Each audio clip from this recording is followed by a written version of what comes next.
છીએ. અને એટલો બધો આનંદ થાય છે કે આટલા બધા એપિસોડ પછી પણ આજે આપણી પાસે 100થી વધારે શ્રોતાઓ હોય જ છે, જેનો યશ હું આપણા વક્તાઓને અને બધા શ્રોતાજનોને આપું છું. એમનું આજે હું બધાને ફોરમ પ્રત્યે હાર્દિક સ્વાગત અને અભિનંદન આપું છું. ગુજરાતી સાહિત્ય વિશે જો હું તમને કહું તો વિશ્વભરમાંથી 60 મિલિયન લોકો ગુજરાતી બોલનારા છે. અને આપણું આ ગુજરાતી સાહિત્ય ફોરમ છે ને, એ એક નોન પોલિટિકલ અને નોન રિલિજિયસ સંસ્થા છે. હવે આ 60 મિલિયન લોકો જે વિશ્વના ખૂણે ખૂણે પથરાયેલા છે, આ 60 મિલિયન લોકો શું કરે છે? પોતાનું બધું જ સાથે, ગુજરાતીની વિશિષ્ટતા છે કે પોતાનું દરેક ખાણી પીણી, રહેણી કરણી, પોશાક, તહેવારો, એમના બધા જે રેસિપીસ છે એ બધું જ લઈને, એમનો પહેરવેશ બધું લઈને તેઓ દુનિયાના કોઈ પણ ખૂણે પહોંચી જાય છે. અને ત્યાં હું ગુજરાતી છું એનું જે ગૌરવ જાળવવું જોઈએ એ પણ જાળવતા હોય છે. અને ખરેખર મને બહુ આનંદ થાય છે કે યુકે ની યુએસના આપણા જે ગુજરાતી શ્રોતાઓ છે તેમના માટે હું અભિનંદન એટલે આપું કે એક પણ રવિવાર ચૂકતા નથી. સોરી. કારણ કે તેઓને ગુજરાતી ત્યાં રહે એટલે ગુજરાતી બોલનારા ઓછા મળતા હોય, એટલે એમને એમ થાય કે ચલો આટલા બધા જણા ગુજરાતી બોલનારા છે તો ત્યાં જઈએ તો અમને ખૂબ આનંદ મળશે. આમ એ લોકોનો પણ સાથ સહકાર ઘણો જ બધો છે. આવી આપણી ગુજરાતી ભાષાને અંગ્રેજી માધ્યમનું આક્રમણ થવાથી થોડોક હંસિયામાં ધકેલાઈ ગઈ છે. હવે એ તો આપણને પરવડે જ નહીં.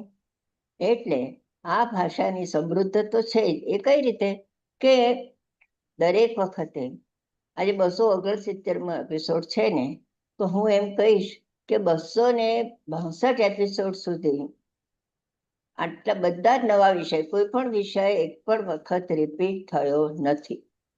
આટલા બધા વિષયો જો તમને ઘેર બેઠા તમને આટલા બધા વિષયોનું જ્ઞાન મળતું હોય તો શું ખોટું છે? આમ ગુજરાતી ભાષાને જાળવણી, પ્રચાર અને પ્રસારનું કામ ગુજરાતી સાહિત્ય ફોરમે હર્ષભેર ઉપાડી દીધું છે. અને જે મોર પીછાથી શોભતો હોય ને, એવી જ રીતે ગુજરાતી સાહિત્ય ફોરમ એના વિદ્વાન વક્તાઓ અને એમના આ સુજ્ઞ શ્રોતાજનોથી જ આ મોર શોભી રહ્યો છે. હવે વધારે વખત નહીં લો, પણ છતાં એક વસ્તુ કહેવાનું તો રાખીશ જ કે આજે પણ ઘણા નવા નવા શબ્દ એ દેખાઈ રહ્યા છે મને. એમને જણાવવાનું કે અમારા આગળના એપિસોડ તમારે જે જોવા હોય, સાંભળવા હોય, સમજવા હોય, માણવા હોય તો આપ જરૂરથી યુટ્યુબ ચેનલને સબસ્ક્રાઈબ કરશો, જેથી કરીને તમને દરેક વિષય વિશે, તમારા ગમતા વિષયો વિશે તમને જાણવા મળશે.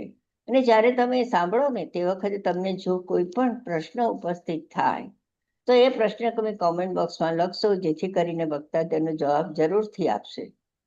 અને ધારો કે તમારો પ્રશ્ન નથી તો કાંઈ નહીં, પણ પ્રતિભાવ તો આપશો ને કે આ તમને આજનો એપિસોડ કેવો લાગ્યો, કે એમાં શું છે શું નહીં, કે ગુજરાતી સાહિત્ય ફોરમ વિશે તમને કેવું લાગે છે, એવો તમારો અભિપ્રાય જરૂરથી પ્રતિભાવ એમાં લખશો, જેથી કરીને ગુજરાતી સાહિત્ય ફોરમને પુષ્ટ થવા માટેની સઘળી વાનગીઓ મળી રહે છે.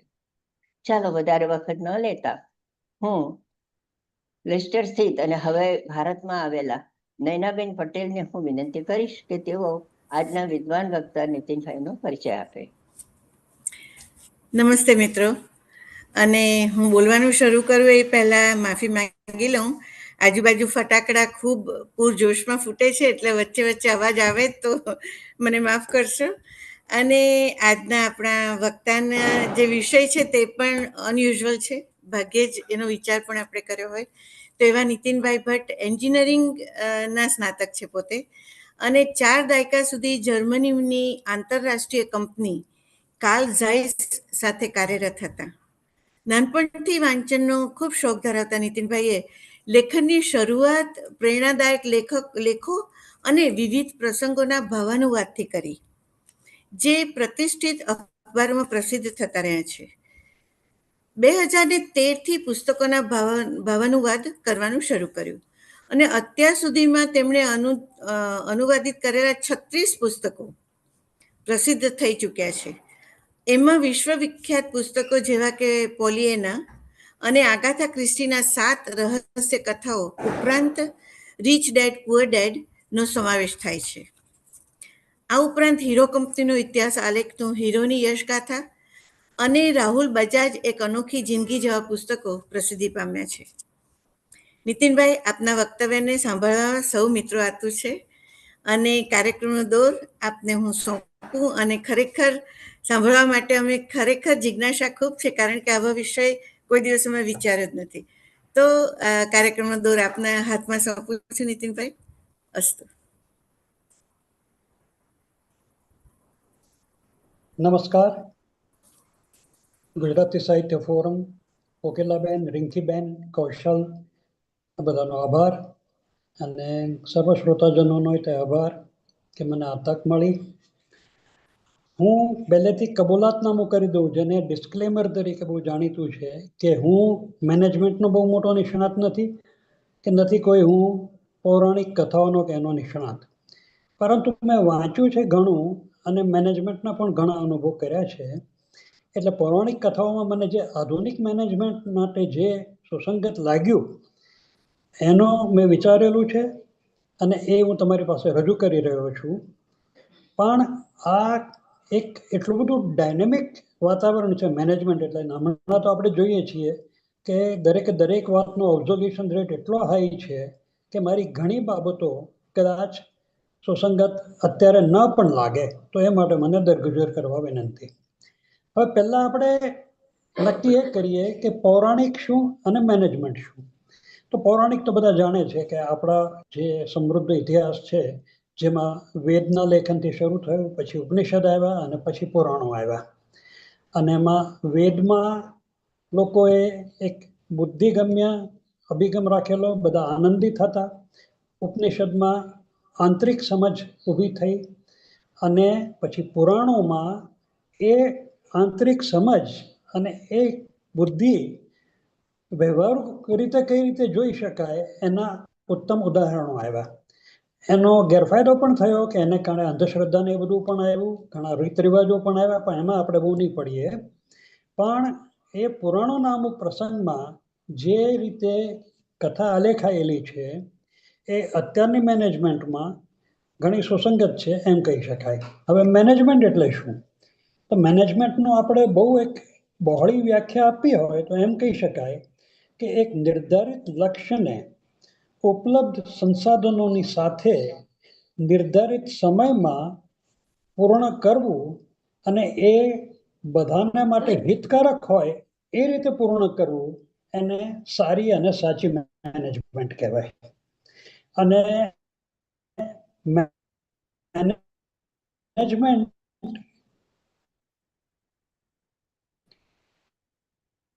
ક્યારથી શરૂ થયું એમ વિચારીએ તો જ્યારે માનવ ગુફામાં ભળ્યા, એની પત્ની કે એના સંતાનો, ત્યાં સુધીનું એનું ફક્ત હન્ટ કરીને ખોરાક લઈ આવવાનું ને જીવવાનું ને પ્રાણીઓથી બચવાનું એટલું રહ્યું.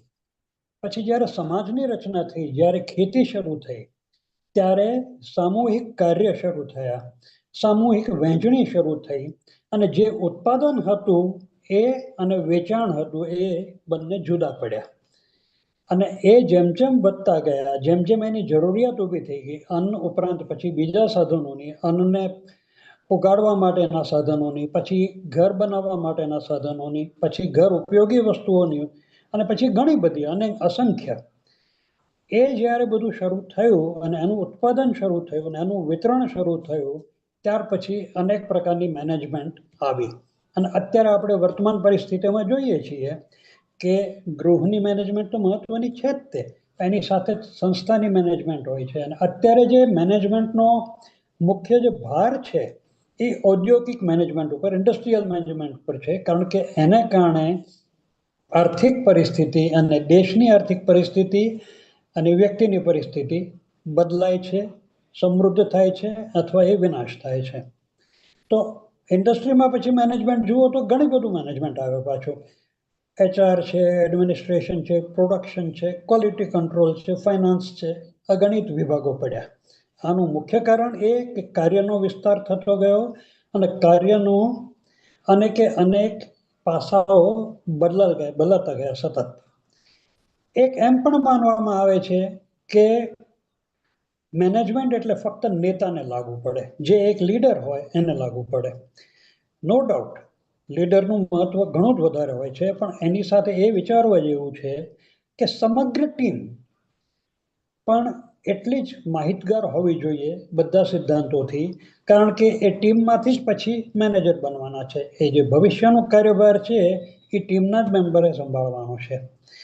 અને એક હોલિસ્ટિક એપ્રોચ જો લેવામાં આવે તો અંતે સમાજનું જે કલ્યાણ થાય, સમાજ માટે જે શ્રેષ્ઠ છે એ તરફ આપણે આગળ વધીએ, એને ઉત્તમ મેનેજમેન્ટ કહેવાય. અને પૌરાણિક કથાઓ જે આપણી પાસે અત્યારે રજૂ થઈ છે ને, એનો દરેકનો અંત તમે એ જ રીતે જોશો કે અલ્ટિમેટલી એ બધા બહુજન હિતાય બહુજન સુખાય માટે હતું. અને ધર્મ સંસ્થાપના, જે વિષ્ણુના અવતારોનો અલ્ટિમેટ એમ છે, એ ધર્મ સંસ્થાપનાની. હવે આપણે વ્યક્તિની વાત લઈએ અને પછી આપણે નેતાની વાત લઈએ, તો વ્યક્તિમાં કયા સદગુણો હોવા જોઈએ? કે એક તો પોતાના ધ્યેય પ્રત્યે એક સમર્પણ હોવું જોઈએ. તો એ સમર્પણના ઉદાહરણમાં મને શબરી અને ઉર્મિલા ખાસ યાદ આવે. હું એમ બધા માની લઉં છું અત્યારે કે બધા રામાયણ મહાભારતનું તો પઠન કરેલું જ હશે, કારણ કે અત્યારે એની બહુ વિગતોમાં જવાનો સમય નથી આપણી પાસે.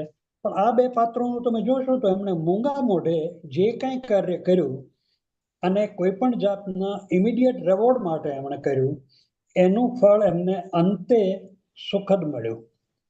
એ જ રીતે તમે ભરતનું પાત્ર જુઓ તો એણે પોતાના મોટા ભાઈની વાત સ્વીકારી કે ભલે હું તમારા બદલે રાજ્ય કરીશ, પણ જુઓ એણે કેવું ઉત્તમ ઉદાહરણ આપ્યું કે એ રાજા ન થયા. એમણે પણ નક્કી કર્યું કે હું એક તપસ્વીનું જ જીવન જીવીશ, હું પણ કંદમૂળ ખાઈને રહીશ, હું પણ નંદીગ્રામમાં ઝૂંપડી બનાવીને રહીશ, અને રામની ચરણ પાદુકાને સિંહાસન ઉપર સ્થાપીને એનો આદેશ માનીને હું મારું રાજ્ય ચલાવીશ. અને આવું એમણે 14 વર્ષ માટે કર્યું. આ ત્યાગ એક બેમિસાલ ત્યાગ છે. હવે ભરત રામના ભાઈ હતા, વિભીષણ રાવણના ભાઈ હતા. અને વિભીષણને તો ઘણી વાર ટીકા કરવા વાળા માણસો મળે છે કે આ ઘર કા વેરી લંકા ભેદી જાય, કે એને રાવણને તરછોડ્યો, એને કારણે રાવણનું મૃત્યુ થયું, એને કારણે રાવણનો નાશ થયો. પણ હું વિભીષણને બહુ જ સમર્થન આપું છું. એનું મુખ્ય કારણ એ છે કે એણે જે રાવણ ખોટું કરતો હતો એને માટે એણે વારંવાર વિનંતીપૂર્વક ના પાડી કે તમે આ સીતાનું હરણ કર્યું છે એ બરાબર નથી, તમે આ સાધુઓને હેરાન કરો છો એ બરાબર નથી, તમે રામ સાથે વેર પાડ્યું છે એ બરાબર નથી. છતાંય તે રાવણે એમની એક વાત ના માની, છેલ્લે લાત મારીને એને કાઢી મૂક્યો. ત્યારે એણે જે રાવણનો ત્યાગ કર્યો એ એક ઉચ્ચતમ કામ કર્યું હતું કે તમે જો કોઈ ખરાબ વસ્તુ અટકાવી ના શકો તો તમે એના સહભાગી ના બનો. અને એટલા માટે જ તમે એને જ્યારે ભીષ્મ અને દ્રોણ સાથે કમ્પેર કરશો ને, તો તમે માનશો કે ભીષ્મ અને દ્રોણે જો વિભીષણનો અભિગમ અપનાવ્યો હોત ને તો મહાભારત થાત નહીં. એટલે આ વ્યક્તિગત ગુણમાં આવું હોય છે કે જે આપણે બહુ એને બધાને ઓર્ડિનરી માનતા હોઈએ છીએ, પણ એ લોકો પણ એવા કંઈક વિશિષ્ટ ગુણો બતાવી શકે છે જેને કારણે આગળ ઉપર નેતા ના બની શકે તો પણ નેતાનું એકદમ સબળ સમર્થન આપી શકે છે. આપણે જે મેનેજમેન્ટની વાત કરીએ છીએ એમાં રાજ્યનું મેનેજમેન્ટ અને સમગ્ર દેશનું મેનેજમેન્ટ પણ આવી જ જાય છે, પણ એ આખું ફલક જ જુદું છે. એને પણ મહાભારતે સ્પર્શ કર્યો છે અમુક રીતે, પણ છતાં આપણે એને જરાક જુદા ટોનમાં જરાક ઓછા પ્રમાણમાં ચર્ચીશું. તો આ આપણે વ્યક્તિ વિશેષની વાતો કરી, અને એ જ રીતે નેતાના જ્યારે ગુણ ગણવામાં આવે ત્યારે નેતામાં શું હોવું જોઈએ? હવે નેતા એટલે સામાન્ય રીતે શું હોય છે કે જે વ્યક્તિમાં એ સ્થિતિ અને સંજોગ મુજબ વિશિષ્ટ આવડત હોય એને બધા નેતા માની લેતા હોય છે. હવે એ નાના કસ્બાની વાત કરો કે ઇવન જંગલમાં જ્યારે કેવમેન રહેતા હતા અને 15 જણા સાથે રહેવા માંડ્યા ત્યારે સૌથી બળશાળી હોય કે સૌથી શિકારમાં કુશળ હોય એ નેતા બની જાય. પછી જેમ જેમ સમાજ આવ્યો એમ જે ખેતીમાં કુશળ હોય, કે જે વેપારમાં કુશળ હોય, કે જે રાજ્ય કારભારમાં કુશળ હોય, એ ધીમે ધીમે નેતા બનતા ગયા. હવે નેતાની જવાબદારી બેવડી હોય છે. પોતાનો અંગત વિકાસ તો કરવાનો જ છે, પણ સાથે જે નિર્ધારિત લક્ષ્ય છે એને સૌથી પહેલી વાર આપણે જેમ વ્યાખ્યા આપી એમ નિર્ધારિત લક્ષ્ય છે એને ચોક્કસ સમયગાળામાં પૂર્ણ કરવાનું છે. અને એની જે તૈયારી છે એ બાળપણથી થવી જોઈએ. એ વખતે સદભાગ્યે આપણી શિક્ષણ પ્રણાલી એવી હતી કે રાજાના કુંવરને કે ગરીબના દીકરાને એક જ સરખી ટ્રીટમેન્ટ મળતી. એ પછી સંદીપનીનો આશ્રમ હોય કે ધૌમ્યનો આશ્રમ હોય કે વિશ્વામિત્રનો આશ્રમ હોય, વશિષ્ઠનો આશ્રમ હોય, બધાએ મજૂરી કરવી પડતી, લાકડા ફાડી લાવવા પડતા, ગુરુની સેવા કરવી પડતી, આશ્રમની સફાઈ કરવી પડતી અને બધાએ સરખું ભણતર ભણવું પડતું. એને કારણે જે નેતાઓ બન્યા, ખાસ કરીને આપણે રામ અને કૃષ્ણનું વધારે વાર નામ આવશે કારણ કે એ જ સૌથી વધુ પ્રોમિનન્ટ છે, તો એ લોકોમાં પહેલેથી એ સમજ આવી કે સમાજનો જે અદનામાં અદનો માણસ છે એ કઈ સ્થિતિમાં જીવ્યો હોય છે અને એ કઈ સ્થિતિમાં જીવી રહ્યો છે. હવે નેતાનું ખાસ કામ એ હોય છે કે લક્ષ્ય નિર્ધાર કરીને બધા એ લક્ષ્ય ઉપર ધ્યાન રાખે, એનું ખાસ એને ખ્યાલ રાખવાનો હોય છે. પ્લસ પોતે જ એમાં આદર્શ રીતે લીડ કરીને કરવાનું હોય છે. આજે તમે રામચંદ્રજીને જુઓ તો એમણે વિશ્વામિત્ર સાથે હતા ત્યારે તાડકાનો વધ પણ કર્યો અને અહલ્યાને ઉદ્ધાર પણ કર્યો. જો કે મને અહલ્યાની વાતમાં હું જરા પણ સહમત નથી વાલ્મીકીજી સાથે, કારણ કે અહલ્યાનો વાંક જ નહોતો, પણ રામચંદ્રજીએ એનો સ્વીકાર કર્યો. આ બે અંતિમ છેડા છે. એમને દ્વિધા હતી કે સ્ત્રીની હત્યા શું કામ કરવી જોઈએ, છતાં એમણે તાડકાનો વધ કર્યો, કારણ કે એ બહુજન હિતાય બહુજન સુખાય માટે જરૂરી હતું. અને એ જ રીતે જરૂરી હતું કે સંકુચિત માનસ જે વખતે પુરુષોના મનમાં હતું, સ્ત્રીની પવિત્રતાના કંઈક બહુ બેઢંગા ખ્યાલો હતા, એને દૂર કરવા માટે એમણે અહલ્યાને પણ સ્વીકાર કર્યો, અહલ્યાને બધે સ્વીકૃત બનાવ્યા. આ લીડિંગ બાય એક્ઝામ્પલ છે. જોકે અલબત્ત એમણે પોતાના પાછલા જીવનમાં જે સીતા ત્યાગ કર્યો એ ઘણું બધું ચર્ચાસ્પદ હતું, પણ એને આપણે અત્યારે નિહાળીએ. એ જ રીતે કૃષ્ણનું જીવન તમે જુઓ તો એ તો એક ગોવાળ તરીકે જ છે. એમણે તો બધું એવું જ કામ કર્યું. વિનોદબાજીએ બહુ સરસ લખ્યું છે કે કૃષ્ણએ જે નાનપણમાં પશુઓની સેવા કરી એ છેક સુધી રહી. મહાભારતનો યુદ્ધમાં દરરોજ જે સૈનિકો પોતાના ઘાવ પર મલમપટ્ટી કરાવતા, સેવકોની સેવા લેતા, ત્યારે આ યોગેશ્વર શું કરતા? પોતાના ઘોડાની સારવાર કરતા, પોતાના ઘોડાને નવરાવતા, પોતાના ઘોડાના કાનમાં ધૂળ ગઈ હોય તો એ સાફ કરતા. એટલે જેને કહીને ડાઉન ટુ અર્થ, એનું જો ઉત્તમ ઉદાહરણ હોય તો એ કૃષ્ણ છે. હવે જ્યારે કૃષ્ણની વાત કરીએ છીએ ત્યારે નેતામાં જે આદર્શ ગુણો હોવા જોઈએ ને એને લગભગ કૃષ્ણ પહોંચી ગયા છે એમ આપણે કહી શકીએ. કે અને વચ્ચે એક વાત કરી દઉં, આ જે પુરાણો છે ને કે આ જે કથાઓ છે ને એમાં આપણે ફક્ત એ નથી જાણવાનું કે શું કરવું જોઈએ. લેખકોએ ખાસ કરીને વ્યાસ મુનિએ આપણી ઉપર એ ચેલેન્જ પણ મૂકી છે કે શું ન કરવું જોઈએ, અને એ તમારું અર્થઘટન પોતાનું છે, તમારે પોતાનું કેવું જીવન બનાવવાનું છે ઉપર. તો કમિંગ બેક ટુ કૃષ્ણ, એમ કહેવામાં આવે છે કે નેતાઓએ બધાને પ્રેરણા આપવી જોઈએ અને દરેક પાસેથી એની ક્ષમતા મુજબ કાર્ય લેવું જોઈએ. પણ કૃષ્ણનો જે મુખ્ય ઉદ્દેશ હતો, જે બહુ જાણીતો શ્લોક છે, યદા યદા એ ધર્મસ્ય, અને એમાં અભ્યુત્થાનમ ધર્મસ્ય તદાત્માનમ સૃજામ્યહમ પરિત્રાણાય સાધુનામ. અને એ જરૂરી નથી કે ત્યાં કોઈ સતી જતી જ હોય કે કોઈ હિમાલયમાં તપ કરનાર હોય. ના, સમાજમાં જે અદનો માણસ પણ સારું જીવતો હોય એને કૃષ્ણ એનું પરિત્રાણ કરશે, એનું રક્ષણ કરશે. વિનાશાય ચ દુષ્કૃતામ. હવે એ દુષ્ટતાનો વિનાશ કઈ રીતે થઈ શકે છે? માનસિક રીતે અથવા શારીરિક રીતે. એ દુશ્મન કેવો છે, એ દુષ્કૃતામ કેવો છે એની ઉપર. કૃષ્ણની ટ્રીક સારામાં સારી શું છે કે એ જ્યાં જરૂર પડે ત્યાં મોટિવેશન આપી શકે છે. અર્જુનને કહે છે કે ના, તારે લડવાનું છે. એ જ રીતે તમે જો કૃષ્ણાવતાર વાંચશો તો એમાં કુબજાને અથવા ગરુડને એ પોતાની અપંગતાથી કઈ રીતે સશક્ત કરે છે એનું અદ્ભુત વર્ણન છે. કે એ માણસમાં પોતાનામાં રહેલી શક્તિ તે એટલી સરસ ઉજાગર કરી શકે છે કે પછી એ વ્યક્તિ કૃષ્ણને જન્મભર ન મળે તો પણ એની અસર રહી જતી હોય છે. ગોપીઓનું એ જ છે ને, ગોપીઓમાં કૃષ્ણએ એવો પ્રેમનો ભાવ જન્માવ્યો કે જ્યારે ઉદ્ધવ બધાને સમજાવવા ગયા કે તમે કૃષ્ણના વિરહમાં દુઃખી ન થાઓ, કારણ કે એ તો તમારા બધા ફક્ત મનની વાત છે, ત્યારે રાધાએ એને એમ કીધું કે ઓધાજી, તમારા મથુરાવાળાના બબ્બે મન હશે, અમારું તો એક જ મન હતું જે કૃષ્ણ સાથે ચાલ્યું ગયું. અને કબીરજી શું કહે છે? કબીર કબીર ક્યા કરો, જાઓ જમના કે તીર, એક ગોપી કે પ્રેમ મેં બહ ગયે લાખ કબીર. એટલે આ કૃષ્ણની અસર છે. પણ જ્યારે એને કાળિયવન જેવાનો સામનો કરવાનો આવે છે, કાળિયવનને એવું વરદાન હતું કે એને એક પણ હથિયાર કે એક પણ વ્યક્તિ મારી નહીં શકે. તો કાળિયવનને શું કરે છે, તમે જરા વાંચજો અથવા જોજો સિરિયલ, કે ડુંગરામાં દોડવા માંગે છે, ભાગવા માંડે છે, કાળિયવન એની પાસે દોડે છે, અને કાળિયવનને એવી ગુફામાં લઈ જાય છે જ્યાં મુચકુંદ રાજા સૂતા છે. અને મુચકુંદ રાજા જે સૂતા છે એની ઉપર કૃષ્ણ પોતાનું પિતાંબર ઓઢાડી દે છે. કાળિયવન એટલો ગુસ્સામાં હોય કે એ લાત મારે છે મુચકુંદને. મુચકુંદને એવું વરદાન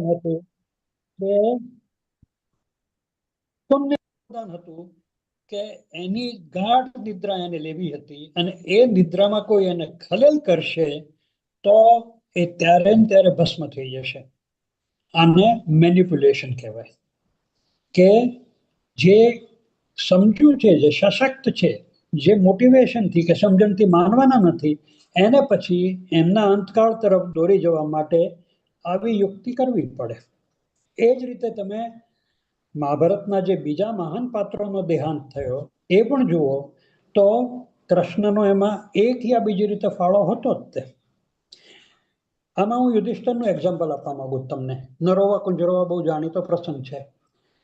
બધા યુધિષ્ઠિરને કહે છે કે આટલો મોટો સત્યવાદી અને તું આટલું જૂઠું બોલ્યો કે અશ્વત્થામા નામનો હાથી મરાયેલો, અને તે એમ કીધું કે અશ્વત્થામા હતઃ. પણ કૃષ્ણએ એમને એમ જ કહ્યું હતું કે ધર્મરાજા, તમે સત્ય બોલજો. ભીમે અશ્વત્થામા હાથીને મારી નાખ્યો ને એને જોરથી કીધું મેં અશ્વત્થામાને મારી નાખ્યો, મેં અશ્વત્થામાને મારી નાખ્યો. ત્યારે દ્રોણાચાર્યએ સંપૂર્ણ વિશ્વાસ સાથે યુધિષ્ઠિરને જ પૂછ્યું કે યુધિષ્ઠિર, આ વાત સાચી? હતઃ અશ્વત્થામા? ત્યારે યુધિષ્ઠિરે જરાક અચકાઈને કહ્યું હતઃ અશ્વત્થામા, અશ્વત્થામા હતઃ. પછી એકદમ ધીમેથી બોલ્યા નરોવા કુંજરોવા. માણસ છે કે હાથી એ મને ખબર નથી. પણ ત્યારે કૃષ્ણએ શંખ વગાડ્યો, ને એ બધી નવી નવી વાતો છે. પણ જોવાનો મુદ્દો એ છે કે કૃષ્ણએ એને શું કહ્યું છે? સાચું બોલજો. હતઃ અશ્વત્થામા, અશ્વત્થામા હતઃ. યુધિષ્ઠિરે પોતાની પ્રેસ્ટીજ જળવાઈ રહે એની માટે આ જૂઠ ઉમેર્યું, નરોવા કુંજરોવા. આ હળહળતું જૂઠાણું છે, કારણ કે યુધિષ્ઠિરને ખબર હતી કે હાથી મર્યો છે, નર નથી મર્યો. પણ પોતાનો ઝંડો ઊંચો રાખવા એમણે આવું કર્યું. તો આ જ્યારે કૃષ્ણની ઉપરવટ જઈને તમે જ્યારે થાઓ ત્યારે એ બદનામી થવાની હોય છે. અને એ જ રીતે આપણે બીજા અમુક દાખલા લઈએ કે સેવક કેવો હોવો જોઈએ. એની એક બહુ સરસ વાત પુરાણોમાં જ છે. ગરુડ વિષ્ણુનું વાહન છે અને એના મુખ્ય સેવક ગણાય છે. નારદ વિષ્ણુના પરમ ભક્ત છે. તો નારદને ઈર્ષ્યા થઈ. આમે તે નારદ છે ને એ જરા ઉંબાડિયા મૂક્યા જ કરે. તમે અનેક વાર એની કથાઓ સાંભળી હશે. નારદે એકવાર વિષ્ણુને કીધું કે એવું કેમ કે ભાઈ, હું તમારો આટલો બધો મોટો સેવક ને નારાયણ નારાયણ આખો દી કર્યા કરું, તો ગરુડનું જ મહત્વ વધારે કેમ તમારા મંદિરોમાં? એમાં તમે ગરુડ શું કામ પૂજાય? આ વાત ચાલે છે ને ત્યાં બહાર અવાજ આવ્યો, કંઈક ફૂટ્યું એવો અવાજ આવ્યો. વિષ્ણુએ કીધું જાઓ જોયો તો જરા નારદ શું થયું. નારદ જોઈને પાછા આવ્યા કે એક બાઈ હતી ને એ ઘડો લઈને જતી હતી ને એનો ઘડો ફૂટી ગયો. તો કે શેનો ઘડો હતો? તો કે હું પાછો જોયો જી આવું. પછી પાછા આવ્યા, પછી કે દૂધનો ઘડો હતો. એ શું કામ ફૂટી ગયો? પાછો જઈને જોયો હું મળી આવું. એ પછી પાછા આવ્યા કીધું કે એ બે ઘડા લઈને જતી હતી, ત્યાં એક સાપ એને દેખાણો એટલે એ ભડકી ગઈ, એટલે એમાંથી એક ઘડો ફૂટી ગયો એનો. તો કે પણ હવે એ શું કરશે? નારદ જરા ખીજાવા, ઇરિટેટ થવા માંડે કે આ વારે વારે શું પૂછા કરે છે. પાછા ગયા એની પાસે કે તું બેન હવે શું કરીશ? પછી પાછા આવ્યા વિષ્ણુ પાસે અને કીધું કે હવે એ પોતાના ઘડામાં દૂધ હતું એ ઢોળાઈ ગયું એક ઘડાનું, એટલે બીજા ઘડાનું જે દૂધ છે ને એને એ ભાવે વેચવું છે કે એનો ખોટ સરભર થઈ જાય. કે તો પછી કોને વેચવા માંગે છે. એટલે નારદ જરા ચીડાઈ ગયા અને કીધું હવે હું નથી જવાનો, બહુ બધા પ્રશ્નો પૂછ્યા કરો છો મને, નથી જવું. વિષ્ણુએ ગરુડને કીધું કે ગરુડ, એટલે ગરુડને બોલાવ્યા. વિષ્ણુ હાજર નહોતા. ગરુડને બોલાવ્યા કે જરા બહાર એક અવાજ આવેલો, જરા જાણી આવો ને શું થયું. ગરુડ ગયા, એને જરા વધારે વાર લાગી પાછા આવતા. તો પછી પાછા આવીને એને વિષ્ણુને કહ્યું કે મહારાજ, નારાયણ બાર જમના કરીને બાઈ છે, એ બે ઘડા લઈને જતી હતી. સાપ જોયો એટલે એ ભડકી ગઈ, એનાથી એક ઘડો ફૂટી ગયો. એક ઘડામાં દૂધ હતું અને એ અત્યારે હવે તમારી પાસે આવીને બીજો ઘડો એ ભાવે વેચવા માંગે છે, દૂધ એ ભાવે વેચવા માંગે છે કે એની ખોટ સરભર થઈ જાય. ત્યારે વિષ્ણુએ નારદ સામે જોઈને કીધું, કઈ બોલ્યા નહીં, વિષ્ણુ બોલે નહીં, અને નારદ એટલા સમજુ હતા. હવે એને અત્યારની મેનેજમેન્ટ માટે આપણે વિચારો તો મેનેજિંગ ડાયરેક્ટરની જે સેક્રેટરી હોય ને કે એના સહાયક હોય ને, એને ક્યાંક ટૂરમાં જવાનું હોય તો દાખલા તરીકે માનો દિલ્હી જવાનું છે અને 10 એપોઇન્ટમેન્ટ છે 2 દિવસમાં, તો ફક્ત ને ફક્ત એ દિલ્હી જવાનું છે એટલી નોંધ ના મૂકે. એફિશિયન્ટ સેક્રેટરી હોય એનું ફ્લાઇટ બુકિંગ કરાવી દે, એરપોર્ટ જવા માટેની વ્યવસ્થા કરી દે, એરપોર્ટ પિકઅપની વ્યવસ્થા કરે, હોટલનું રિઝર્વેશન કન્ફર્મ કરી દે, બીજા દિવસની બધી એપોઇન્ટમેન્ટ ટાઈમસર મેલ અથવા પત્રમાં એટલે કાગળમાં પ્રિન્ટ કરીને આપી દે, અને પાછા આવવાની પણ વ્યવસ્થા શું થઈ છે એ આગોતરી જણાવી દે. આને એફિશિયન્ટ સર્વિસ કહેવાય. આ સેક્રેટરીનું આ કામ છે. એનું પણ આ પુરાણમાં આપણી પાસે એક્ઝામ્પલ છે તે. બરાબર.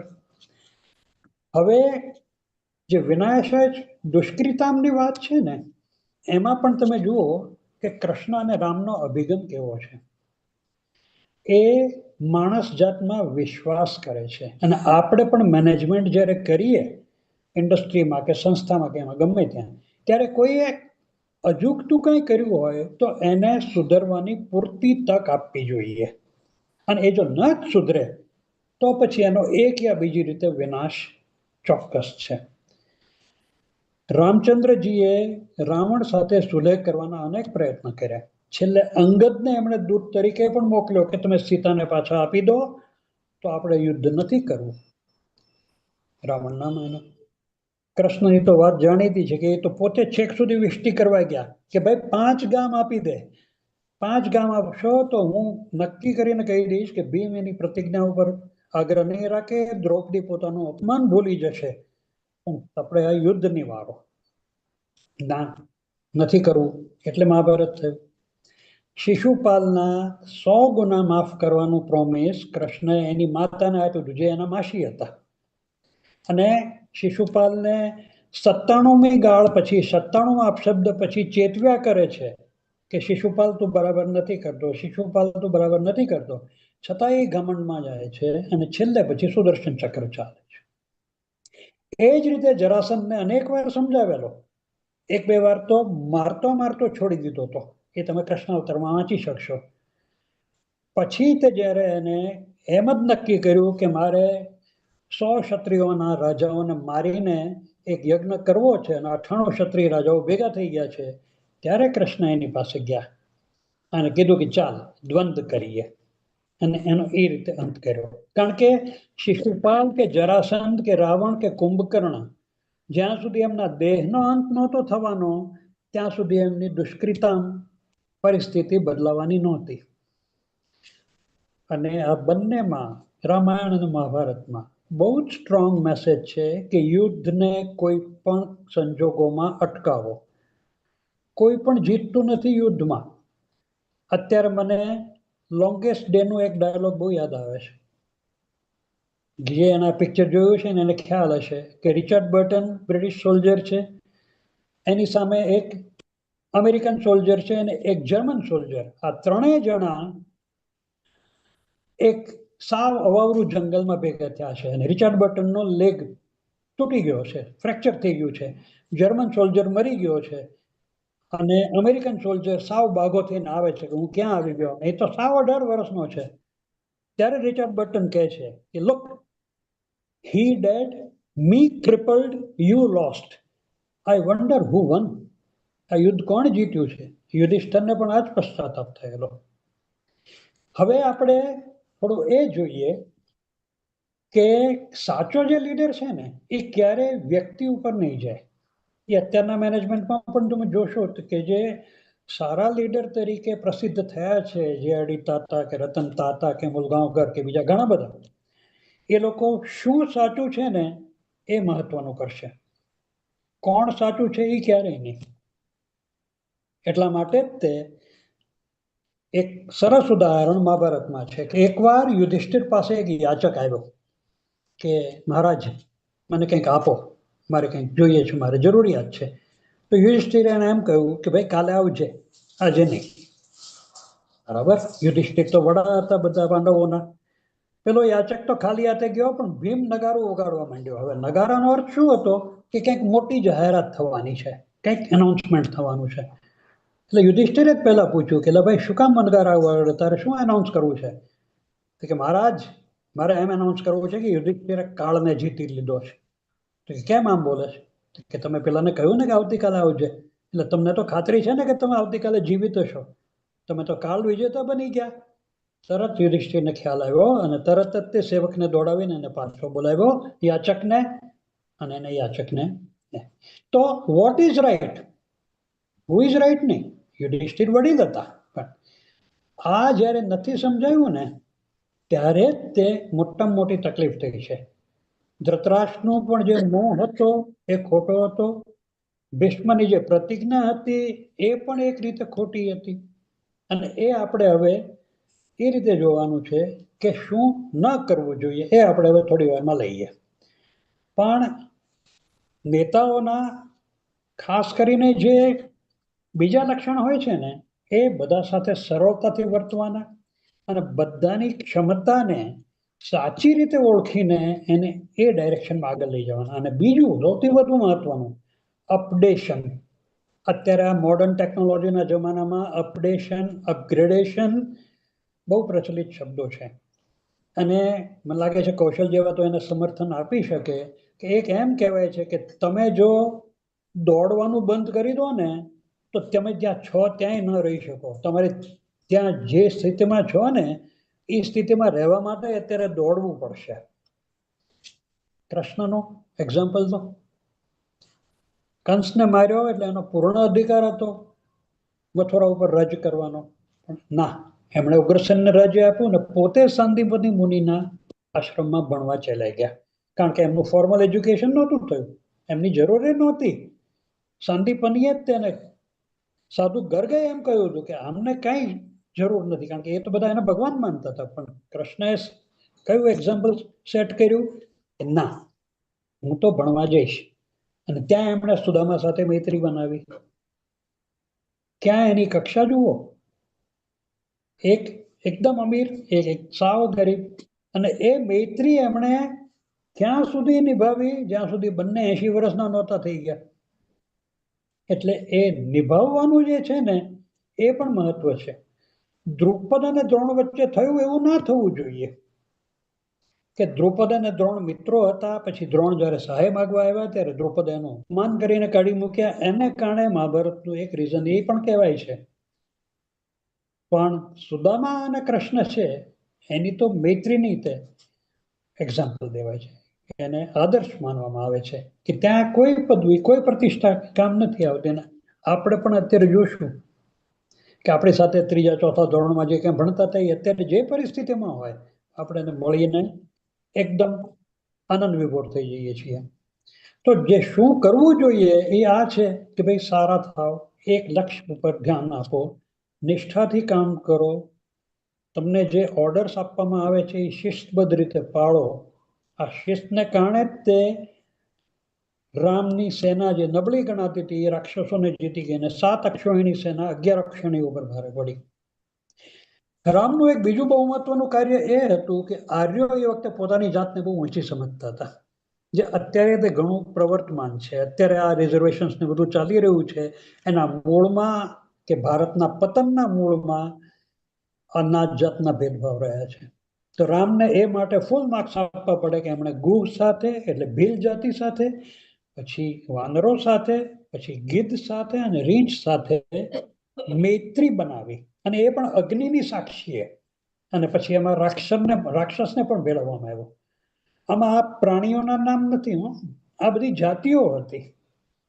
એને પણ તમે આર્યો જેવા જ છો, આર્ય કરતા અમુક રીતે વધારે મહત્વના છો, એ ગણીને રામચંદ્રજી એને મૈત્રી બનાવી.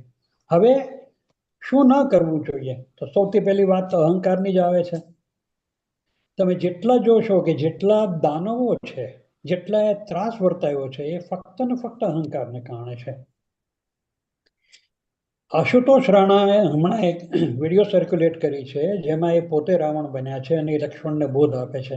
એમાં એમણે અદ્ભુત વાત કરી છે કે અહંકાર, અને આ બધા જાણીએ છીએ, હું તો અનુભવી ચૂક્યો છું કે અહંકાર પછી દોલતનો હોય, પ્રતિષ્ઠાનો હોય, કે જ્ઞાનનો હોય, કે દેખાવનો હોય, કે બળનો હોય, હંમેશા અનિચ્છનીય છે. અને રાવણના મોઢાનો એ ડાયલોગ છે કે રાવણને પોતાના જ્ઞાનનો અહંકાર હતો અને રામને પોતાના અહંકારનું જ્ઞાન હતું. આ બહુ મહત્વનું છે. અને એને કારણે જ તમે પછી હિરણ્યકશ્યપુ લો, કે રાવણ લો, કે દુર્યોધન લો, કે અત્યારના જમાનાના પેલા આપણે જે ઇતિહાસમાં જેને મહાન માનવામાં આવે છે એવા સિકંદર જેવા અને સીઝર જેવા મૂર્ખને લો. હું સિકંદરને ગ્રેટ ક્યારેય નથી ગણતો, ગ્રેટ ઇડિયટ જ હતો, એ મૂર્ખનો સરદાર હતો. પણ એ વાત પછી. અને ગઈ સદીમાં થઈ ગયેલા હિટલરને લો, અહંકારને કારણે કેટલા બધાના હિત થઈ ગયા. અને આ અહંકાર એનો જે સ્કેલ હોય છે એની ઉપરથી એની વ્યાપકતા હોય છે. તમે જોશો કે પરિવારમાં ઘણી વાર અહંકારને કારણે ફાટફૂટ પડતી હોય છે, જ્ઞાતિમાં પણ પડતી હોય છે, સંસ્થામાં પડતી હોય છે, રાજ્યમાં, દેશમાં, બધે અને સમગ્ર વિશ્વમાં. એ જ રીતે ટાળવા જેવું છે લાલચ અને મોહ. ધૃતરાષ્ટ્રને જે મોહ હતો, પુત્ર મોહ, એને કારણે એમણે અનેક અનિષ્ટ કર્યા. અનેક વાર એમણે જ્યારે રાજા તરીકેની ફરજ બજાવવાની હતી એ એમણે ન બજાવી. તો સમજણ એટલે વળગણ પણ એક વસ્તુ છે. અહીંયા ભીષ્મ પિતામાં બહુ નબળા પડી ગયા. એમણે ભીષ્મ પ્રતિજ્ઞા લીધેલી, એટલે તો એમ ભીષણ પ્રતિજ્ઞાને કારણે ભીષ્મ કહેવાયા. પણ એમને જ્યારે પસંદગી કરવાની આવી કે બહુજન સમાજ માટેનું કલ્યાણ શું છે અને ફક્ત હસ્તિનાપુરની વફાદારી શું છે, તો એમાં એમણે ભૂલથી હસ્તિનાપુરની વફાદારી પસંદ કરી. એને કારણે દ્રૌપદીના વસ્ત્રાહરણ સુધીની વાત પહોંચી ગઈ. ત્યારે ભીષ્મ એટલા સક્ષમ હતા કે એ બાણ ખેંચીને દુશાસનનો તો વધ કરી શકે એમ હતા. પણ એ ધૃતરાષ્ટ્રને જ વિનંતી કરતા રહ્યા, કારણ કે એમની જે આખું ડેડિકેશન હતું, કે એમની જે ભૂલ ભરેલી માન્યતા હતી કે હું તો હસ્તિનાપુરના સિંહાસનને વર્યો છું. એ જ રીતે તમે દ્રોણાચાર્યને જુઓ, પુત્ર મોહમાં એટલા બધા વ્યથિત થઈ ગયા હતા કે એ સારા સાતનો વિવેક ચૂકી જ ગયા હતા. તો આ બધું ત્યાગવા જેવું છે, ઈર્ષ્યા ત્યાગવા જેવું છે. આ ષડરીપુ આપણે ગણીએ છીએ ને એ રીતે. અને તમે આ વાત માનો કે ન માનો, પણ રામાયણ અને મહાભારત થવાના મૂળમાં કામ વાસના પણ છુપાયેલી છે. તમે વિચારો, રામને વનવાસ શું કામ જવું પડ્યું? કૈકેયીએ વરદાન માગ્યું એટલે. કૈકેયી વરદાન શું કામ માગી શક્યા? રાજાના પ્રિય રાણી હતા. પણ એ જ વખતે વરદાન શું કામ માગી શક્યા જ્યારે રામનો રાજ્યાભિષેક થવાનો હતો? કારણ કે કોપ ભવનમાં ચાલ્યા ગયા અને દશરથ રાજા મોહાંત થઈ ગયા હતા. જોકે વાલ્મીકી તો એટલું નોંધ્યું છે કે દશરથ રાજાએ એમ કહ્યું કે રામ, તું મને કેદ કરી દે અને રાજ્ય ભોગવ. પણ રામ તો એમ કરે એમ નહોતા. એ જ રીતે શાંતનુ મહારાજ જ્યારે સત્યવતી ઉપર, એટલે ત્યારે તો એ મત્સ્ય ગંધા હતા, મોહી પડ્યા, દિવસ રાત એમને ચેન નહોતું પડતું, ત્યારે દેવવ્રત એટલે પછી જે ભીષ્મ પિતામહ થયા એને ખબર પડી કે પિતા શું કામ આટલા ચિંતિત છે, આટલા શું કામ પેલા. અને ત્યારે સત્યવતીના પિતાએ જે શરતોમાં મૂકી, એને કારણે દેવવ્રત જેવા પ્રતાપી પુત્રે એવી પ્રતિજ્ઞા લઈ લીધી કે હું ક્યારેય પરણીશ નહીં. આને કારણે નબળી સંતતિ પેદા થઈ અને મહાભારત અંતમાં એને કારણે થયું એમ કહી શકાય. એટલે કામ વાસનાનો શિકાર બનવાનું પણ બહુ જ ખતરનાક છે. અને એને આપણે અત્યારની મેનેજમેન્ટ સાથે જોઈએ ને તો આ બધા જે દુર્ગુણો છે ને, ક્રોધ છે, લાલચ છે, મોહ છે કે કામ વાસના છે, એને કારણે ઘણી કંપનીઓ બદનામ થઈ ચૂકી છે, ઘણી કંપનીઓ ડાઉનસ્લાઇડ પણ થઈ ચૂકી છે. એટલે આ નેતા અને સાથે જ તે એની આખી ટીમ એ જ્યારે એક જ લક્ષ્ય ઉપર સમર્પિત થઈને કામ કરે ત્યારે બધું થાય. નેતાએ હંમેશા નવું વિચારવું જોઈએ, ક્યારેક રિવોલ્યુશનરી બનતા અચકાવવું ના જોઈએ. જ્યારે ઇન્દ્ર રાજાનો કોપ થયો ગોકુળ ઉપર, ત્યારે નાનો કૃષ્ણ શું કહે છે કે ભાઈ આપણે ઇન્દ્રની પૂજા શું કામ કરવી જોઈએ? કે આપણને વરસાદ આપે છે. કે ગોવર્ધન જ આપણને આટલું બધું આપે છે, વનસ્પતિ ને આ તેન બધું, એની પૂજા કેમ ના કરવાની? કે ના, એને કારણે ઇન્દ્ર કોપે. કે ના, આપણે તો ગોવર્ધનની પૂજા કરવી છે. ગોવર્ધનની પૂજા કરાવી, ઇન્દ્ર કોપ્યા. એ મહત્વનું નથી કે કૃષ્ણએ ટચલી આંગળ ઉપર ગોવર્ધન ઉપાડ્યો હતો કે નહીં. મહત્વનું એ છે કે એ વખતે હી ડિફાઈડ ધેટ ઓલ્ડ રિજિડ કસ્ટમ અને એક નવી દિશા આપી, નવી દ્રષ્ટિ આપી લોકોને.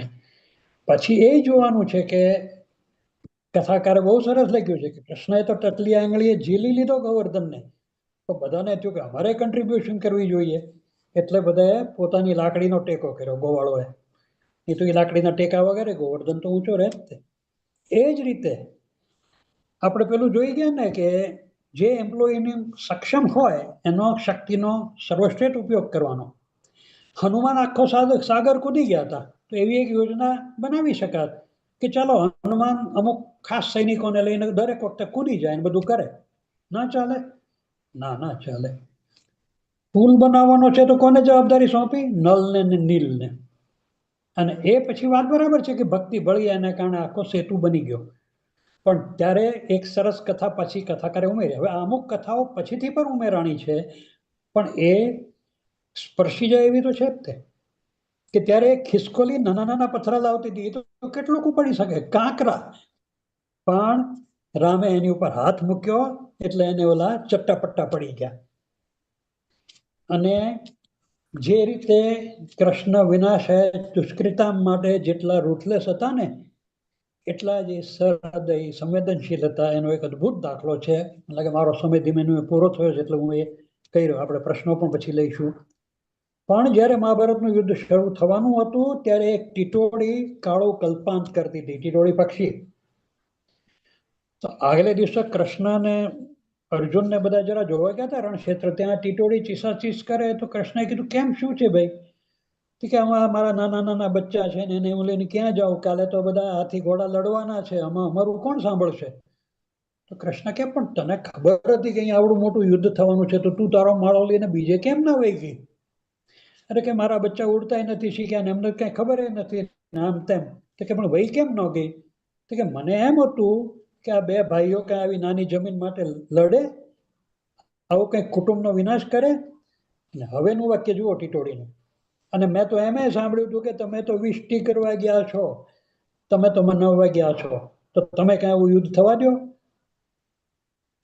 નાનાભાઈ ભટ્ટે બહુ સરસ આ પ્રસંગ આલેખ્યો છે કે આખું બ્રહ્માંડ આ ધર્મયુદ્ધમાં ખપી જાય તો એ જેનું રોણ ન ફરકે એવા કૃષ્ણ આ માતાના ચિત્કારથી હલી ગયા.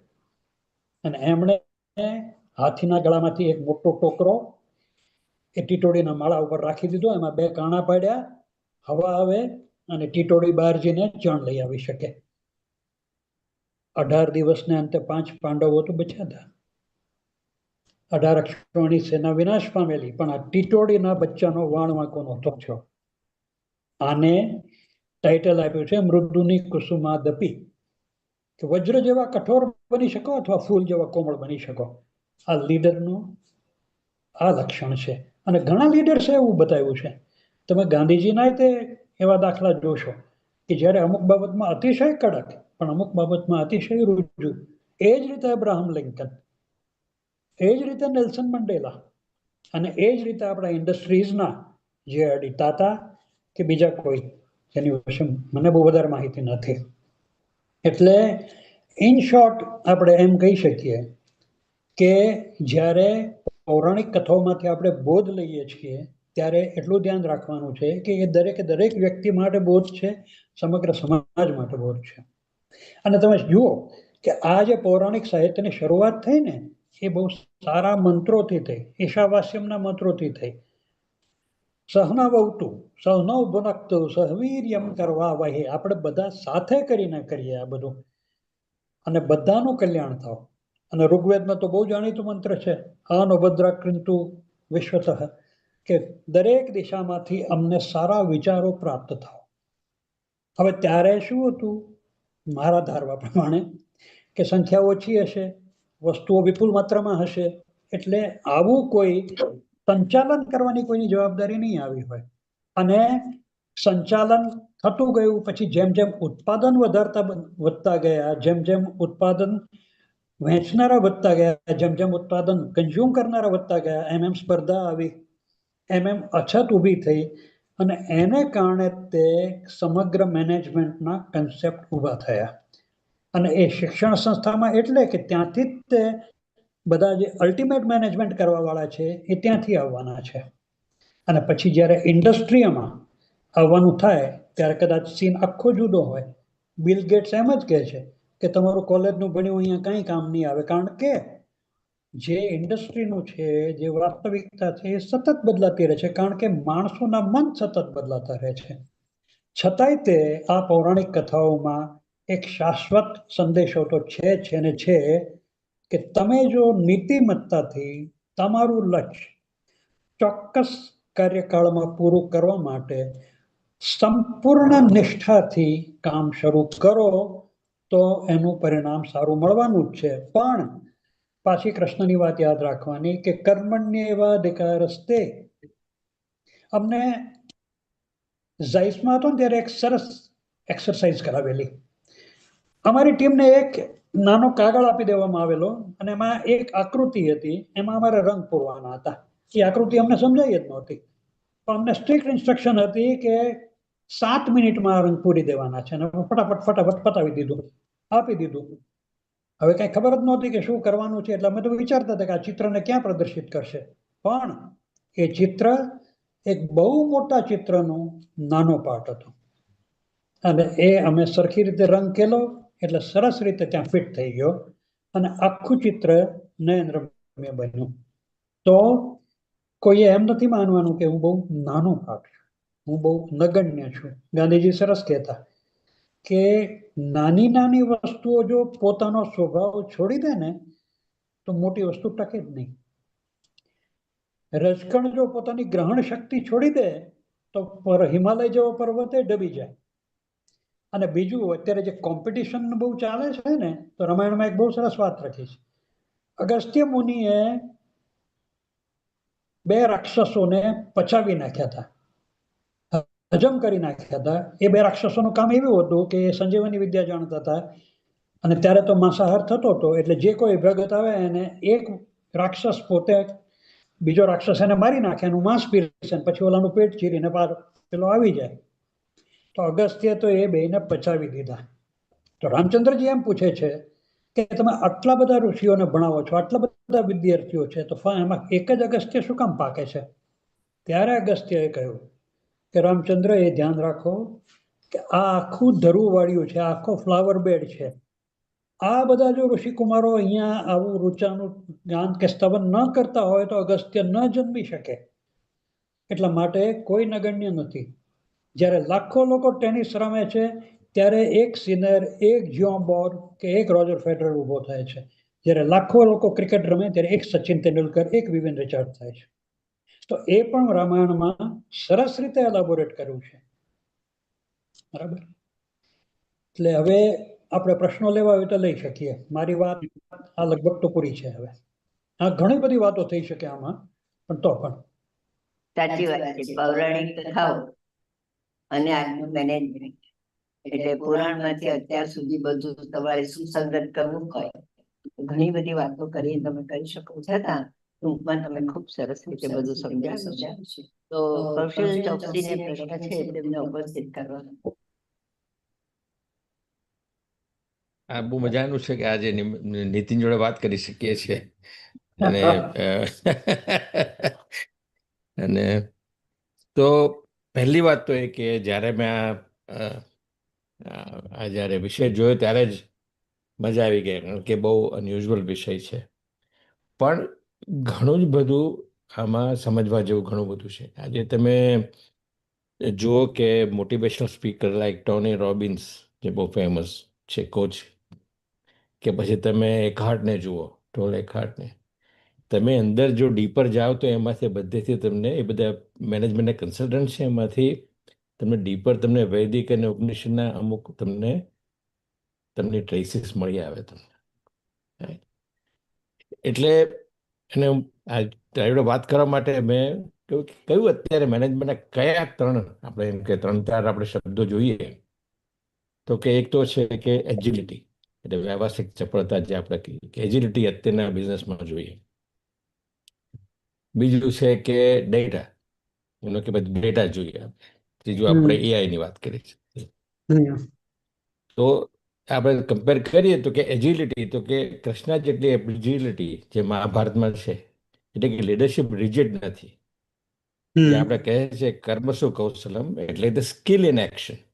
યસ. એટલે પછી તમે ચેરિયટર થઈ જાઓ, તમે વોરિયર થઈ જાઓ, તમે મુત્સદી થઈ જાઓ, તમે સ્ટ્રેટેજિસ્ટ થઈ જાઓ, સો દેટ ઇઝ ડાયરેક્ટ આપણે એને એડોપ્ટ કરી શકીએ છીએ. ડેટા ઉપર જે છે, તો આપણે ઋષિમુનિઓ જે કહેતા હતા કે પ્રત્યક્ષના અનુમાન, એટલે પ્રત્યક્ષ એટલે decision should be taken with evidence, right. અને હું બહુ જ કહેતો હોઉં છું કે કેટલા બધા લોકો વાત કરતો હોઉં, ડેટા વગર વાત કરે એને હું કહું કે આ તો ઓપિનિયન કહેવાય. ડેટા વગરની વાત એટલે ઓપિનિયન છે. તમે બેકઅપ ના કરી શકો ડેટા જોડે, તેને મારે ઓપિનિયન જ ગણવો પડે. અને ત્રીજું એઆઈ, તો આપણે તો કેટલા બધા અસ્ત્રો આપણે વપરાયેલા છે. એટલે intelligence in tools extend human capacity, right. એટલે આપણા બધા ત્રણે હવે આપણે ત્યાં અત્યારે જે મેનેજમેન્ટ પ્રિન્સિપલમાં ઘણું બધી વાર આપણે રિફર જે થાય, તો art of war Chinese refer થાય, કારણ કે કોમ્પિટિશન છે, વિનિંગ અગેન્સ્ટ અધર્સ. જ્યારે આપણે ત્યાં વિનિંગ અગેન્સ્ટ ઇનર સેલ્ફ છે, આપણે ત્યાં ક્લેરિટી ઇન સેલ્ફ જે આપણે કહે છે. તો આપણે જે બધી જોઈએ તો એમાંથી કઈ બુક મોસ્ટ ઇમ્પોર્ટન્ટ, કે કઈ combination of books more important કહેવાય કે જે અત્યારના મેનેજમેન્ટ પ્રિન્સિપલમાં, નવા મેનેજમેન્ટ પ્રિન્સિપલમાં, જેમાં સમુદ્ર મંથન, એમાં દેવ અને દાનવ ભેગા થયા, એટલે કોઓપ્ટિશન થયું. કોમ્પિટિશન નહીં, કોઓપ્ટિશન, એમાંથી અમૃત નીકળ્યું. તો એવું કઈ આપણે બુક લઈ શકીએ કે કોઈ એવું લખેલું છે કે જેને ડાયરેક્ટલી અત્યારે આપણે કરી શકીએ કે આજના મેનેજમેન્ટ પ્રિન્સિપલમાં, કારણ કે આ વેસ્ટર્ન ફિલોસોફીમાં તો આપણે ડિવાઇડેડ. આ જે મેનેજમેન્ટ પ્રિન્સિપલ છે હાર્વર્ડને તમે એના કેસ સ્ટડીઝ જો, તો it is all about winning growth at any cost, extractive capital, right. So એટલે આમાં કયું આપણે કહી શકીએ કે કોઈ વાંચેલું છે, કોઈને ખ્યાલ છે, બીજા કોઈને પણ ખ્યાલ હોય. એટલે એમાં તારી એક વાત સાચી છે કે અત્યારના રેલેવન્સમાં સૌથી વધુ મહત્વનું કહી શકાય, તો હું એમ કહું કે જે કાંઈ લખાયું છે, જે કાંઈ આપણી પાસે ઉપલબ્ધ છે, એનું સારું અને અત્યારના સમય માટે રિલેવન્ટ અર્થઘટન સૌથી વધુ મહત્વનું બને. જેમ કે હમણાં જ તમે દેવદત્ત પટનાયકની એક સરસ સ્પીચ સાંભળી, તો એણે એમ કહ્યું કે વેલ્થ 2 પ્રકારે મેળવી શકાય. એક યુ ગ્રેબ ધ વેલ્થ અને એક યુ ક્રિએટ ધ વેલ્થ. હવે ગ્રેબિંગ એટલે શું છે કે જે આપણી બેઝિક જરૂરિયાતો છે. હવે જેમ કે સિંહ છે એ સવારે શિકાર કરવા નીકળે છે, તો એને વે કોઈ હરણને કે એને મારે છે એની વેલ્થ કહેવાય, પણ એ બાય કમ્પલ્શન એને એ લઈ લીધું. પણ એને બીજું જે દેવદત્ત પટનાયકે એક્ઝામ્પલ આપ્યું એ ફ્લાવરનું આપ્યું, કે ફ્લાવરનું અલ્ટિમેટ એમ શું છે કે અલ્ટિમેટલી પોલિનેશન કરવું, પોતાની પાસે જે કંઈ છે એનું ફલિનીકરણ કરવું. તો એને માટે it doesn't run after anybody. Instead એ પોતે જ એવી ફ્રેગ્રન્સ આપે છે કે પતંગિયું એની પાસે આવે અને આખું પોલિનેશન થાય. આ એક વિચાર છે. બીજું છે ને, આપણે જો સંસ્કૃતિમાં જઈએ ને, તો મનુભાઈ પંચોલીએ સરસ લખ્યું છે કે જ્યારે ગ્રીસનું આક્રમણ થયું ત્યારે હિન્દુ અને ગ્રીસના વિદ્વાન વચ્ચે વાતો થઈ, તો કે ભાઈ મુખ્ય તફાવત શું છે પાશ્ચાત્ય અને પૂર્વ સંસ્કૃતિમાં? તો કે તમે બધા જે છે એ શ્રીની ઉપાસના કરો છો, લક્ષ્મીની, જ્યારે આપણે સરસ્વતીની ઉપાસના કરીએ છીએ. હું એકેને ફેવર નથી કરતો, કારણ કે સ્વામી સચ્ચિદાનંદ તો આના વિરોધમાં છે કે બધું ત્યાગીને ભાગી જવા જેવું નથી, આપણે અહીંયા રહેવા જેવું છે.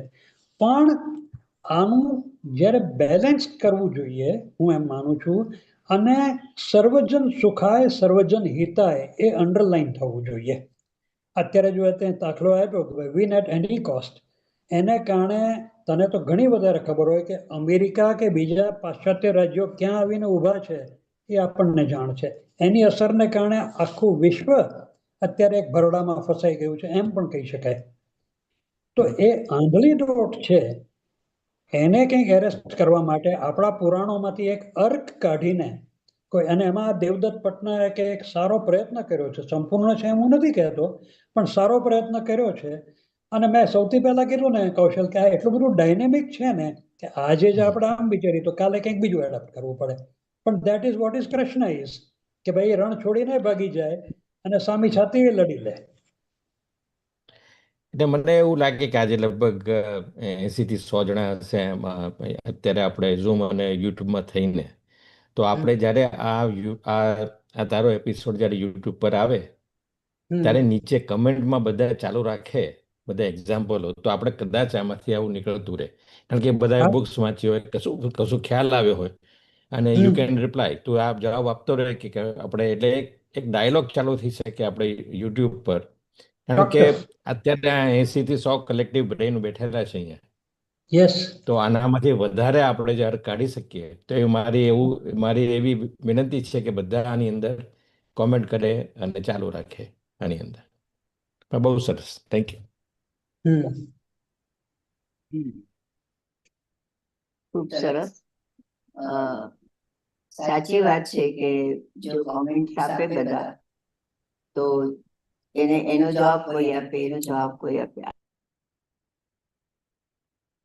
મેળવી શકીએ. ખૂબ સરસ.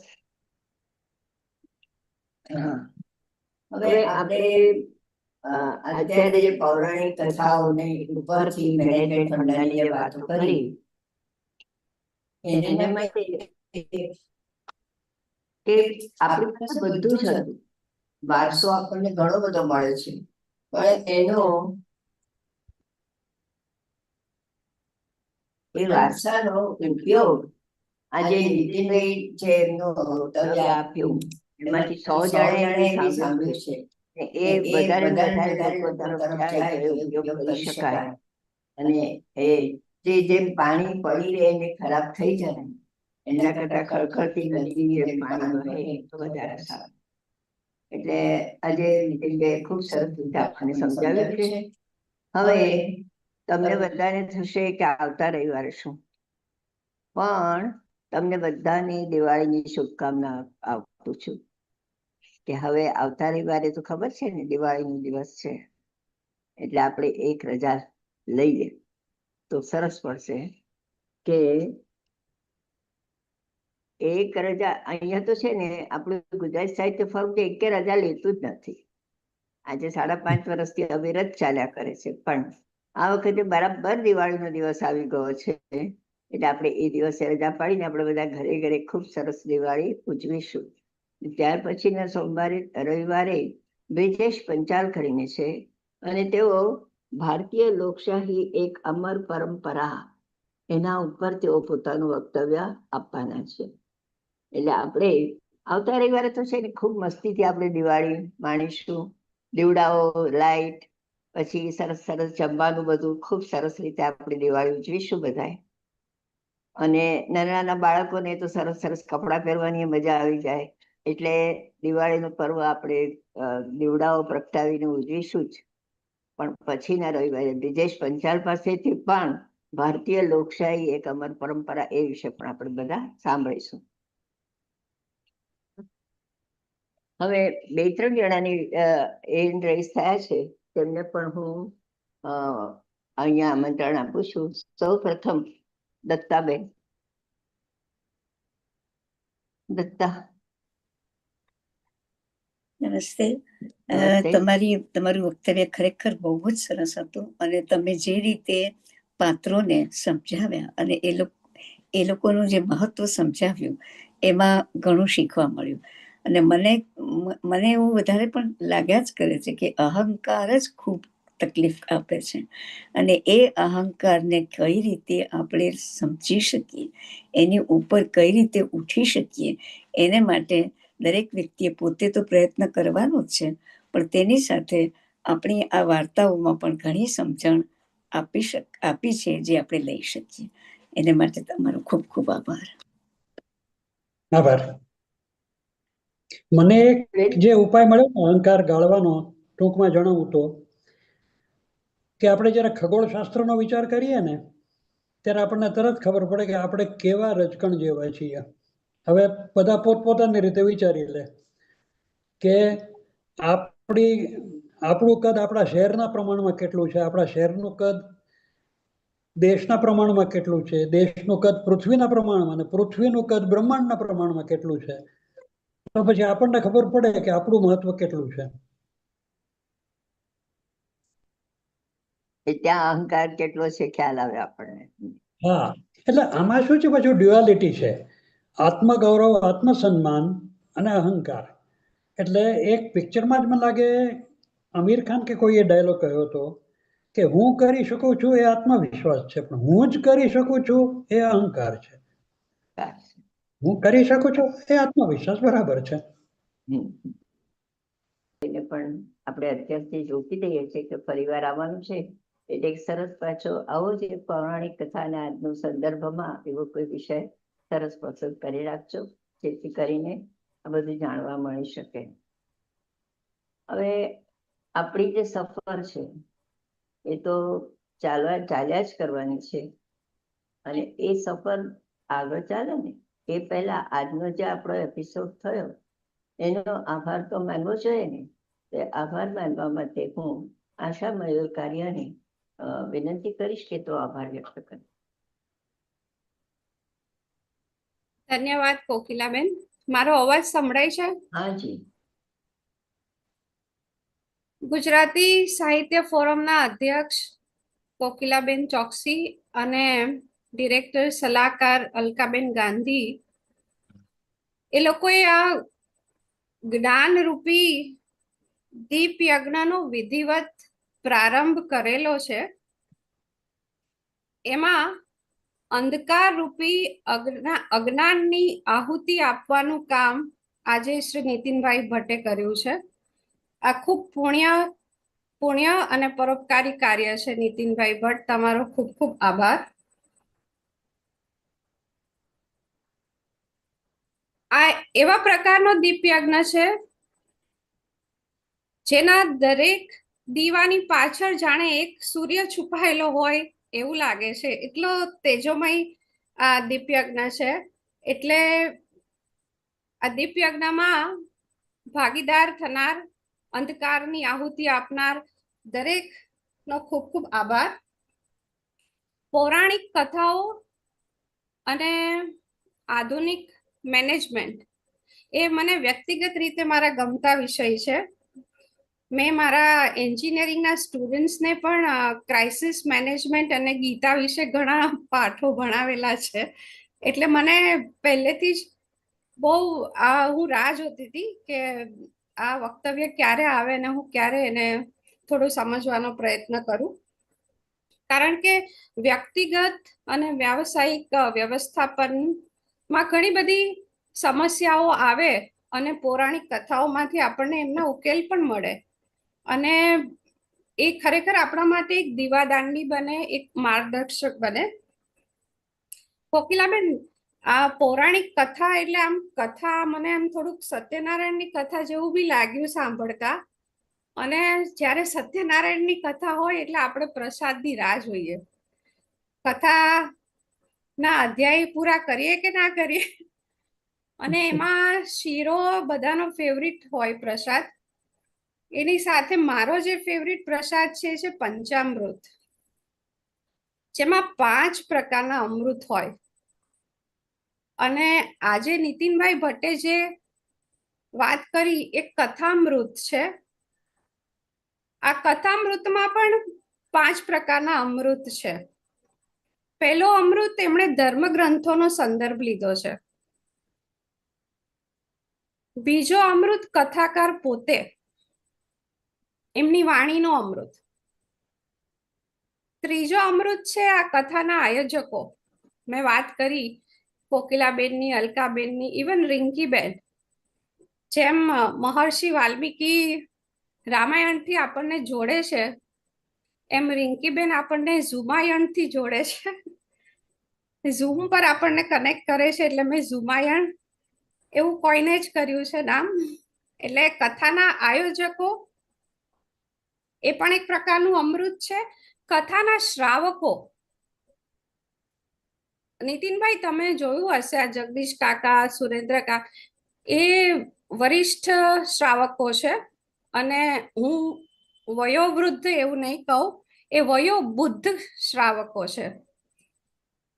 એટલે આમ બૌદ્ધિક જ્ઞાન પ્રાપ્ત થયું હોય ને એવી રીતે શ્રવણ કરે કથાનું. અને બૌદ્ધ ધર્મમાં અને જૈન ધર્મમાં તો જે આધ્યાત્મિક બાબતોને બહુ જ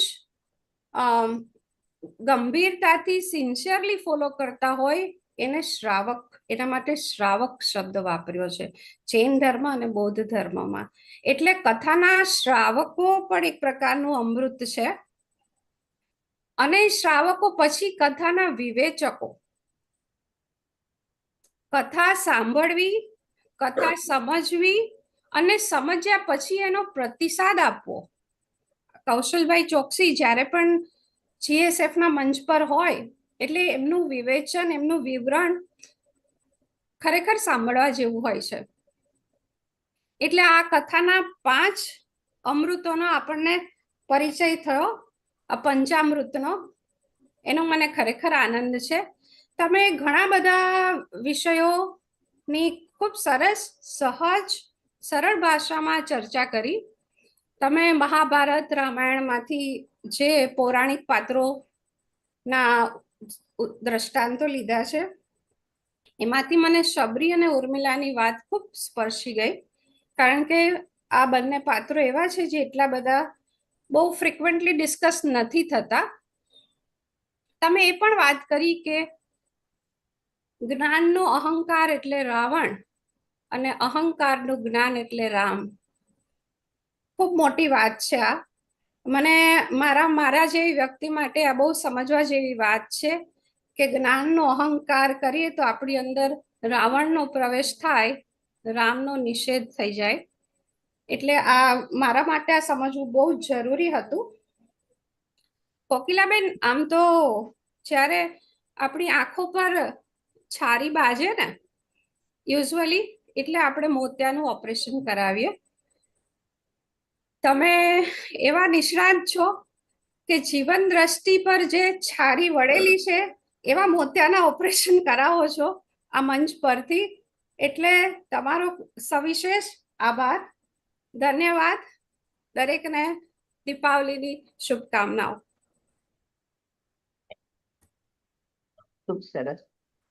હવે એક અશ્વિનભાઈ છે અમેરિકાથી, એમનો મેસેજ છે, હું તમને વાંચી સંભળાવું કે I joined little late, but part I could listen to was wonderful. Nitinbhai certainly added new perspectives to explain connections of Puranic Sahitya to modern management. Understanding consciousness of our true nature is directly related to good management. Thank you, Nitinbhai. એમનો પણ પ્રતિભાવ બહુ સરસ છે અને ખૂબ ખૂબ આભાર. હમણાં જ આશાબેને બધાનો આભાર માન્યો છે તે પ્રમાણે ખૂબ સરસ રીતે શ્રોતાઓએ ખૂબ સરસ શાંતિથી આટલું સરસ સાંભળ્યા છે. ખરેખર નીતિનભાઈ, એક વસ્તુ હું જરૂર કહીશ કે અમારા શ્રોતાઓ છે કે બહુ ધ્યાનપૂર્વક સાંભળે તો જ તમને પ્રશ્ન પૂછી શકે છે, તો જ એનો પ્રતિભાવ આપી શકે છે. એટલે પ્રશ્નો ઉપરથી સમજી શકાય છે કે નાના નાના પોઈન્ટને પણ સૂક્ષ્મ રીતે ગ્રહણ કરે છે. એ ધ્યાનથી સાંભળ્યા વિના ન થાય. ના થાય, સાચી વાત. હમણાં જ આ લાઈવ એક્ઝામ્પલ કૌશલનું છે અને આ જેણે આભાર વ્યક્ત કરો આશાબેનનું છે કે ભાઈ પેલું જ્ઞાનનું અભિમાનનું જ્ઞાન, એ વાક્ય પકડવું એના માટે એક સજાગતા જોઈએ, જે બધામાં દેખાય છે. ખૂબ સરસ. તો હવે આજની આપણી જે સફર છે ગુજરાતી સાહિત્ય ફોરમની, એ અહીંયા આગળ અલ્પવિરામ આપીએ છીએ. અને આ વખતે તો રાજધાની એક્સપ્રેસે મળે થોડી લોકલ ટ્રેન છે એટલે 15 દિવસ પછી મળીશું આપણે બધાએ. અને 26મી ઓક્ટોબરે આપણે સૌ મળીશું. મેં તમને આગળ કહ્યું તેમ ભારતીય લોકશાહી વિશે આપણે તે વિશે જાણવા મળશે. તો આ સફરને આજે અલ્પવિરામ આપી ને આપણી સફર આગળ વધારીએ છીએ. તો સૌ શ્રોતાઓને અને આજના વિદ્વાન વક્તા નીતિનભાઈ સહિત સૌને હું દીપાવલીની શુભકામના વ્યક્ત કરું છું. અને સૌના જીવનમાં આટલા દીવડાઓ પ્રગટે તે જ પ્રકારનો પ્રકાશ સૌના